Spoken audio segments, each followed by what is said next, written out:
Hello friend, मैं आनंद राज। आप देखिए जेपी यूनिवर्सिटी जो छपरा में है उसका बीएड फर्स्ट ईयर का एग्ज़ाम चल रहा है आपका सेशन 23-25 का। तो कल कोर्स 2 का एग्ज़ाम है। तो देखिए आज जो क्वेश्चन गेस किए थे वो आपके एग्ज़ाम में कोर्स 1 में आया था। देखिए कोर्स 2 जो कंटेम्प्रेरी इंडियन एजुकेशन है उसका हम आपको मोस्ट इंपॉर्टेंट क्वेश्चन बताएंगे। जैसे 5 यूनिट में आप 5-6 क्वेश्चन को पढ़ लीजिए जो आपके लिए ज़्यादा इंपॉर्टेंट है।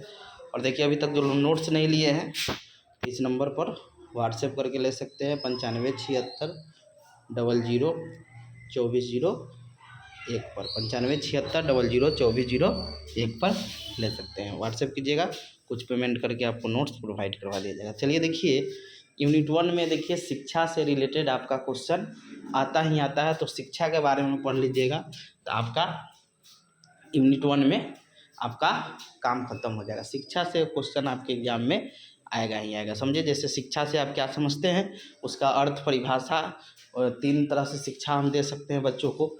एक आपका अनौपचारिक, औपचारिक, निरौपचारिक और इसके व्यक्तिगत और सामाजिक उद्देश्य पढ़ लीजिएगा। एक क्वेश्चन हो जाएगा, इसी से आपका क्वेश्चन आएगा, समझे। तो शिक्षा आप अच्छा से पढ़ के जाइएगा, यूनिट 1 में आपका कंप्लीट हो जाएगा।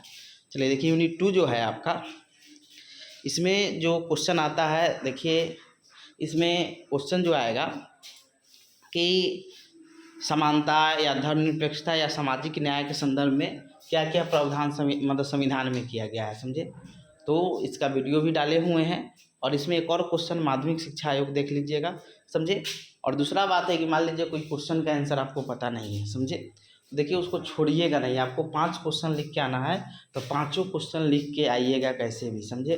कैसे भी करके आपको 5 क्वेश्चन लिख के आना है, समझे। छोड़ना एक भी नहीं है, एकदम ये बात ध्यान रखें। नहीं भी आता है उसको जोड़ के लिखिए, लेकिन छोड़ना नहीं। 5 क्वेश्चन को लिख के आना था। यूनिट 1 में आप शिक्षा पढ़ लीजिएगा अच्छा से। यूनिट 2 में आप देख लीजिएगा कि जो क्या क्या प्रावधान किया गया है संविधान में, समानता, धर्मनिरपेक्षता और सामाजिक न्याय के संदर्भ में, और एक माध्यमिक शिक्षा आयोग देख लीजिएगा। उसके बाद यूनिट 3 में देखिए इसमें 2 तरह से क्वेश्चन आता है। यूनिट 3 में एक तो आपका दर्शन से क्वेश्चन आएगा, और एक या तो आदर्शवाद या प्रयोजनवाद, जो भी पूछे, समझे, वाद से आता है।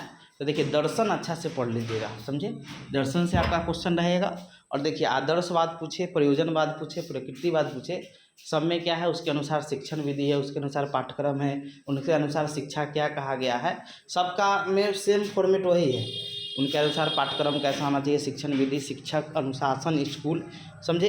तो देखिए सबका थोड़ा रिवीजन कर लीजिएगा थोड़ा, लेकिन सबका वही फॉर्मेट है कि आदर्शवाद के अनुसार क्या कहा गया है शिक्षण विधि में, स्कूल में, समझे। तो सबका वही चीज़ है, सिर्फ फॉर्मेट याद कर लीजिएगा। थोड़ा ऊपर से देख लीजिएगा कि प्रयोजनवाद में क्या कहा गया, आदर्शवाद में क्या कहा गया।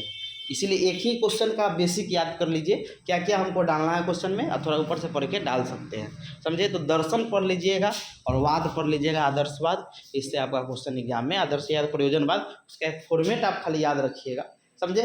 तो आपको उससे क्वेश्चन लिखा जाएगा। तो दर्शन तो आएगा ही आएगा, समझे। एक दर्शन से आता है, एक वाद से आता है।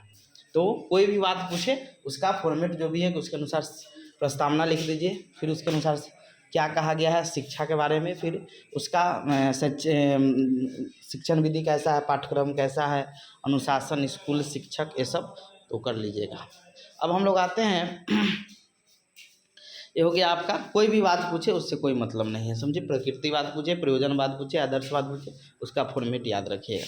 अब देखिए यूनिट 4 में जो होता है वो एक विदेशी थिंकर पूछता है और एक इंडियन पूछता है, समझे। तो विदेशी या इंडियन कोई भी पूछे, समझे, उसमें भी वही फॉर्मेट है। उसका पहले परिचय लिख दीजिएगा जो भी प्रस्तावना में, समझे। उसके बाद उनके अनुसार शिक्षा कैसा होना चाहिए, उनके अनुसार पाठ्यक्रम कैसा होना चाहिए, उनके अनुसार शिक्षण विधि कैसा होना चाहिए, उनके अनुसार शिक्षक कैसा होना चाहिए, उनके अनुसार अनुशासन कैसा होना चाहिए, उसका भी यही फॉर्मेट है, समझे। तो रविन्द्रनाथ या विवेकानंद पढ़ लीजिएगा, इसके बारे में आप लोग जानते भी है, या रूसो के बारे में पढ़ लीजिएगा विदेशी में। लेकिन आप कोई भी थिंकर के बारे में पढ़िएगा तो उसका एक फॉर्मेट, उसका प्रस्तावना, यानी उसका जन्म, क्या क्या चीज़ में योगदान दिए। तो रविन्द्रनाथ टैगोर और विवेकानंद के बारे में तो आप लोग जानते ही हैं, नोबेल प्राइज़ मिला, ये सब जो भी चीज़ इनका है। फिर 1894 में विवेकानंद गए थे शिकागो तो धर्म सम्मेलन में भाग लेने के लिए। तो ये सब चीज़ आप जोड़ के फिर उसका अनुसार शिक्षा कैसा होना चाहिए, उनके अनुसार पाठ्यक्रम कैसा होना चाहिए, तो ये आराम से आपका लिखा जाएगा। और यूनिट 5 में आप लोग RT, राइट टू एजुकेशन जो आपका है,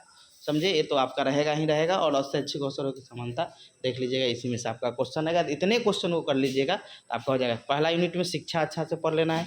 यूनिट 2 में आप मुदालिया आयोग और जो भी संवैधानिक मूल्य है, समझे, समानता धर्मनिरपेक्षता से संबंधित।